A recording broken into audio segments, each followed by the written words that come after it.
In terms of Medicare, actually, despite all of the we're going to kill grandma rhetoric out there, the Medicare program is likely to improve. There will be big cuts to those programs, but they actually, if you look at where they're cutting, we don't expect it to have an effect on benefits. Right now, 20% of the Medicare population is in commercial managed care plans. And the Medicare program currently pays those plans 14% more than it costs to take care of those patients. So they are literally making a 14% profit off the Medicare program. Well, the Medicare program is a public program. It really isn't designed as a profit center for private commercial insurance. And so the Obama administration and the Congress wants to reduce those payments, and that will mean less profits for the Medicare managed care plans, and it may even mean fewer choices of private plans for the Medicare population. But understand that 80% of the Medicare population is given a choice of traditional Medicare or private managed care, and 80% choose to stay in the traditional Medicare program and not go into managed care. So they haven't been very popular, but they've been very lucrative for the commercial health insurance industry, and that saves a huge amount of money. Okay, thank you. The other thing that will happen, is likely to happen under Medicare, is to fix the Medicare drug benefit, which was one of the biggest gifts to the pharmaceutical industry that they ever received.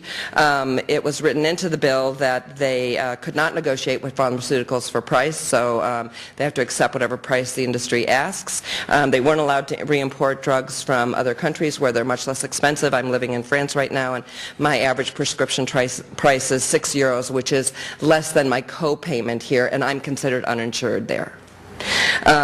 So we're paying exorbitant prices in this country for prescription drugs, and having the power of the federal government behind all of us and negotiating for prices could make a significant difference in what we all pay for our medications. So, and getting rid of the donut hole, which was designed to make the price of that policy acceptable, and yet what happens is if you're taking a number of medications, you are likely to all of a sudden find that you have no coverage until you reach another threshold out of pocket, and then the insurance kicks back in.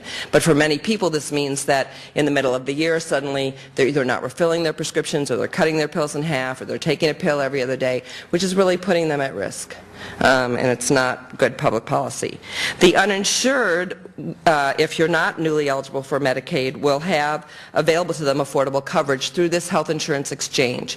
And under the exchange, there'll be private health plans offered. It's not clear whether this exchange will operate at the national level, at the state level, at the regional level. All of these proposals are on the table right now. I personally think the greatest efficiencies will be achieved if it operates at the national level.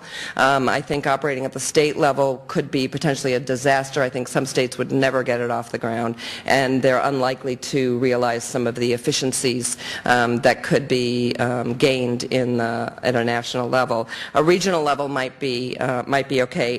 During the campaign, Obama was the only one that proposed national level. Clinton and Edwards both proposed regional level exchanges. But again, we're not sure how this will come out. But in that exchange, you'll have this choice of private plans, very much like large employers offer to their employees, or the federal employees get offered a menu of private plans. And the idea is to put in that exchange for the first time the option of a public plan, a single-payer plan, a plan that looks and runs sort of like Medicare, where it's public financing. If you participate in that, your doctors are paid by the government, and you can go to any doctor or hospital you choose. You're not restricted like managed care to one medical group or only one hospital. You have the freedom. Medicare beneficiaries can go to any doctor or hospital in the country who accepts Medicare, and most doctors do accept Medicare. So there'd be this literally like a single payer plan in the exchange that you could choose. And the beauty of it is that no one goes into it who doesn't want to go into it. It is not a government takeover of health care. No one will be forced to go in it. It's an option. It's a choice. And the biggest question for this exchange is, who's going to be given that choice? Right now, the group that's defined as eligible to go into the exchange in most of these bills is very limited, which I think is a huge mistake, because the larger that pool is, the more people who are in the exchange, the greater the efficiencies that will be realized and the greater the pressure on the private plans to compete based on price and quality with that public option.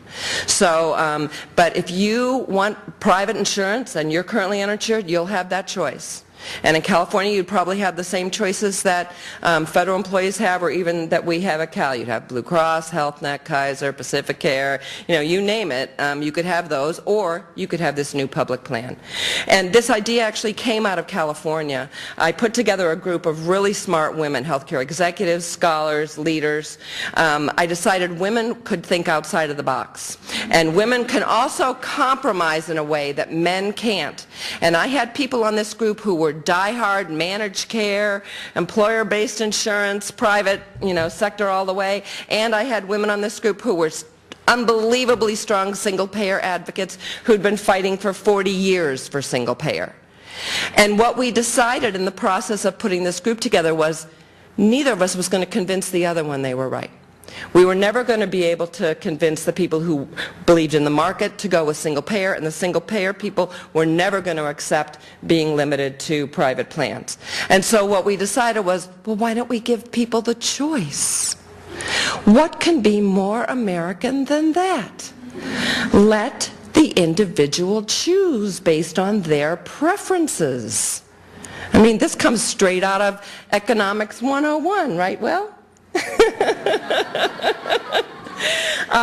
Who would have known that what was originally thought of as this great compromise, it was like everyone could have their cake and eat it too, would turn into such a crazy fight. I mean, I guess I'm a communist now. I mean, this is just nuts what's happened. But I think it makes the most sense. The president believes it makes the most sense. The insurance companies are afraid of it because they're worried they can't compete. But you know what? If they can't compete with the government, what are they doing in business? I mean, they're supposed to be the ones who can do things most efficiently, right? If they can't even compete against the federal government, they're in the wrong business. And we don't want them profiting off the public and the public's health. Toothpaste is fine. Deodorant, fine, make a profit, I don't care. I can choose the cheapest brand. But when it comes to your health, you need care, you need the right care, you need it in a timely way, and you need someone to follow up with you and who you have a relationship with. And Steve will talk about this in terms of delivery system reform. And the private sector that is beholden to shareholders and producing profits doesn't care about that. They simply don't care. And I want a health care system that cares.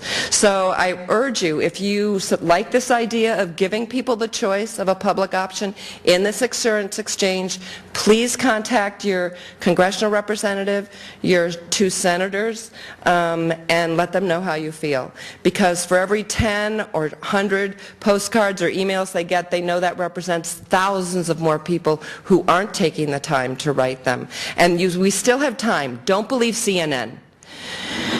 The death of the public option has been greatly exaggerated. It is alive, and I do believe that it will survive. Thanks.